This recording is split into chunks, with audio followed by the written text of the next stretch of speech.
Well, the head coach of the Dogs, Jimmy Lake, is with us right now. Coach, good to actually see you in person. Early signing period, we had you on the phone, so I didn't get to see you rocking that smile, knowing that your class is pretty darn good. But before we even talk about some of these players, I'm going to talk to you about the offensive coordinator spot. Making a change. John Donovan is now in. What's different about what this offense can do with his leadership?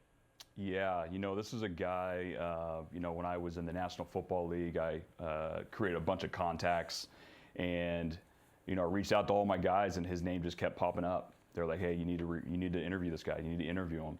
And I know what the NFL did for me. It made me a way better coach, X's and O's guy, made me a way better leader, way better presenter. And when I brought John Donovan in, he knocked it out of the ballpark. We want a pro-style offense and a pro-style defense to help develop our guys, help them get them to the next level. And I think both those schemes on both sides of the ball are going to help us win Pac-12 championships and get us back to the CFP. Okay, so that being said, found a beautiful quote from you. Quote, we want to run vertical, right at people. I'm not a sideways type of guy. I want to go north and south in the pass game and the run game. So take us deeper into not being a sideways kind of guy. Yeah, and first, I'll go back on the defensive side of the ball first. I think we always take pride in guys having to deal with what we're doing defensively. And I think when on the flip side now we go on offense, we want defenses to have to worry about what we're doing. And I think the more you come at people, I think they're going to worry about you a lot more. And just having that aggressive attack mode type mentality, I think the players breed off that. And I know this: the toughest, most physical team is going to win, whether that's on a Saturday or a Sunday in the NFL. And so we're going to try to breed that with our players and the coaching staff that we bring in here. Yeah, I would imagine especially that mantra on the offensive side is going to be helpful. Take me through this position at the quarterback spot here. Last year, you had a guy in Jacob Eason who had all the talent in the world. He's looking to play on Sundays. This quarterback room a couple years ago, we were making an argument this might be the best one in the entire country. What are you working with right now? Yeah, we're going to be very young. First going back to Jacob Eason, I think these are really good problems to have when we have really, really good players. Like we've had over the years with the Buda Bakers, the Sidney Jones, the Taylor Rapps. These guys, if they're here for 3 years and the best opportunities for them to go to the NFL, like Jacob Eason's doing, that means we recruited the right player. And, I preach that to our guys all the time and our coaching staff. But now we have 3 young guys. We obviously have Jacob Sermon, who's a redshirt sophomore, who has really come on late in the year, going against us in practice.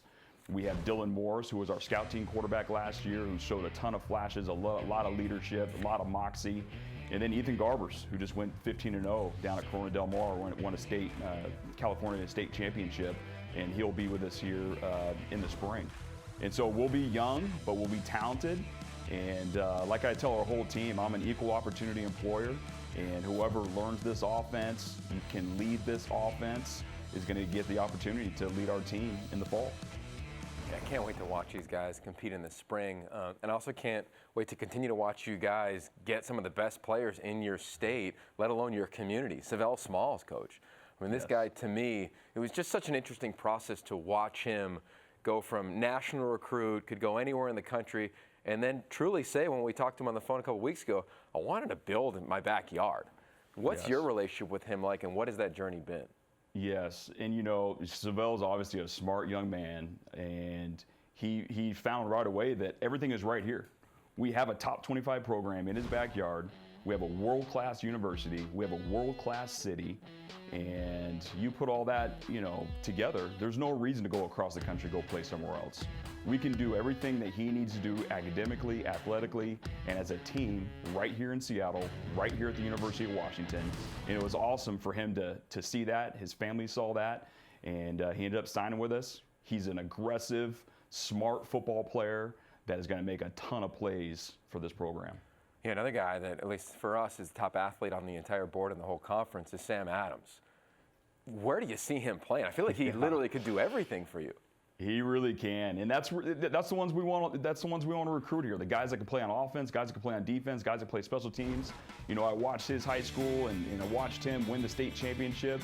I saw him running through defenders, and then on the flip side, getting interceptions in the state championship game. Those are the big-time athletes that we want here. And so we're going to start him off, obviously, at running back. We think he's going to be a big-time running back. He's going to continue to get bigger, faster, stronger, and he's going to be a tough guy to tackle in the fourth quarter.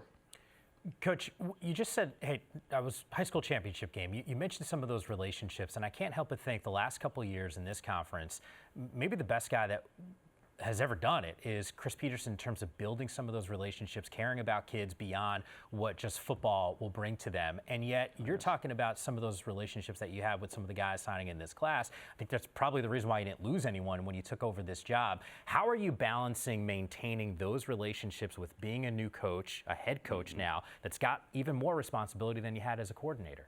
Right. You know, and thankfully I was with Chris Peterson for 8 years, and one of the reasons I sought him out when I first, was with him at Boise State years ago was to learn the secret to the sauce, what made him so successful. And what will continue to be an anchor in our program will be the uncommon unity that we have in our program. Our coaching staff, our players, there's a bond like I've never seen before on any team that I've been on in the NFL or any other college team. And we're going to continue those team building exercises. Having those connections beyond football. We know these guys' families, their sisters, their brothers, the most important people in their lives. They get to know our families, have them over to our houses all the time, and we're going to continue that. It makes coaching that much more enjoyable to watch guys, grow outside of football. We know football is important, but what's most important is to build these guys for life and make sure they're successful when football is all said and done. And you referenced learning a lot from Coach Peterson and being with him for almost a decade. I feel like a lot of head coaches, after their first year, say, you know what, I was a little too close to my side of the ball. Mm-hmm. Have you learned that from him so you don't stay as connected to the defense to go to the other side? Or do you say, you know what, This is my expertise. You're going to get the best version of me on this side continually on the defensive end?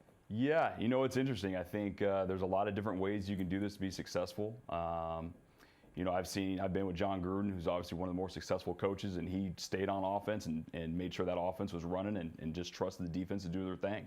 And he's one of the best coaches in our profession. I'm going to definitely be more rounded. I'm going to be with all three phases at all times.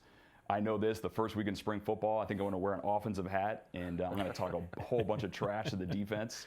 And, I've been talking trash to the offense for the last, 6 years while I'm here, and now I'm going to flip. I know that. I'm going to be cheering on the O-line, the quarterbacks, the wide receivers. The defense is not going to like hearing my voice that first week of spring football. But, I trust my coordinators in special teams, offense, and defense. I'll be there to, as an assistance to them. And just, my perspective, my overall perspective from, looking down.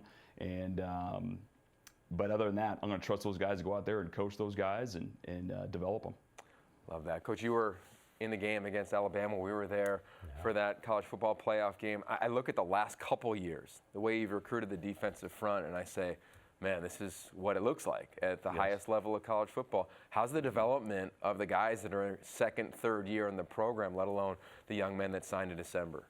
Yes, no, I'm very excited about what we're bringing back on defense. Really our whole defensive line's back besides Benning, and we are very large up front. But then if you look at the other side, our offensive line, Scott Huff has done an unbelievable job of recruiting, NFL talent on that side of the ball. And I think we match up very, very well with the teams in our conference, but also nationally.